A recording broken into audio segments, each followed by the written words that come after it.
So you're saying God bless Radiohead. What was the last great American band that...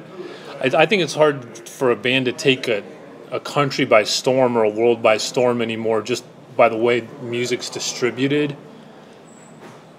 Are you still there?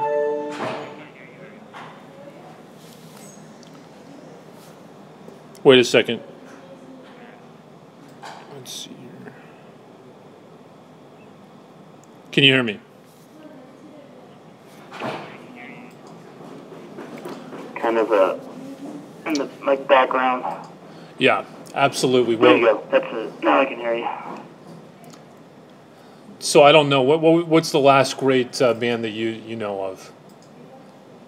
I'm not sure. Like nothing pops into my head. White Stripes.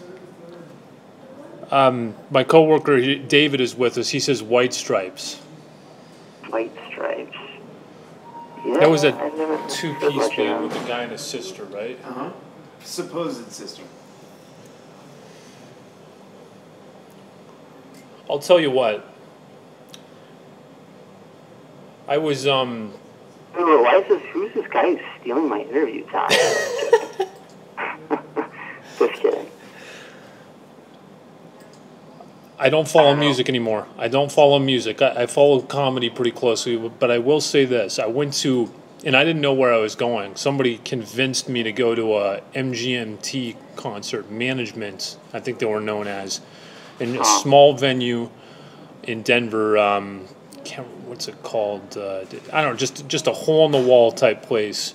And I was, what do they call that? The initial bands, the opening acts?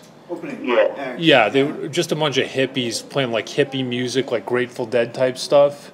Right. And I was just so depressed. And then this band came on MGMT, and I was blown away. I was absolutely blown away. Well, what do they play like? Well, it's a lot of synthesizer-based stuff. All right. But that was 7 years ago. Yeah. And then I haven't really. I don't know. I know. Have you ever heard of Skrillex? No. I know, it's horrible. It's absolutely horrible. You know when you hear like a sort of a pop hip-hop song, you hear it on the radio and then you hear it like 5 or 6 years later and it just sounds so cheap and just really cheap sounding? Mm. I think that's Skrillex. Skrillex it already sounds like that. Mm. Well, I think it's like I'm sure there's a lot of good music out there. I'm sure there is, yeah. Because of like the way the music business has changed. Like nobody really needs to like appeal to the big record labels anymore because no one's going to be selling 1 million records anymore unless it's like Justin Bieber or exactly. You know, that kind of shit. Like they don't, like they're free of that. Like these people that are good, like they don't mind touring and to make their money that way. So they're like under the radar. And like you said, you know, you just see a band live and you're like, fuck, they're good.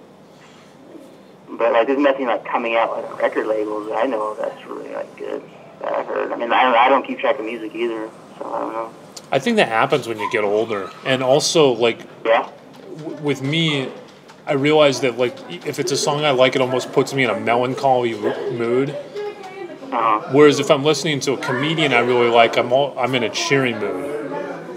I don't think it's good for my brain chemistry to keep listening to it, even if I like it. And then it's then a new artist comes out and he's like 23 years old. We're in our mid-30s. Do we really want to be listening to 23-year-olds? Right. How are you? Fine. It's hard to sort of look up to that. We made a mistake. That's fine. Well, you had a room last night. Yes. I'll tell you what. It looks like we have some noise here. Plus, we can only do 3-4 minute recordings at a time, or it takes up too much memory. You've been great. Always a pleasure.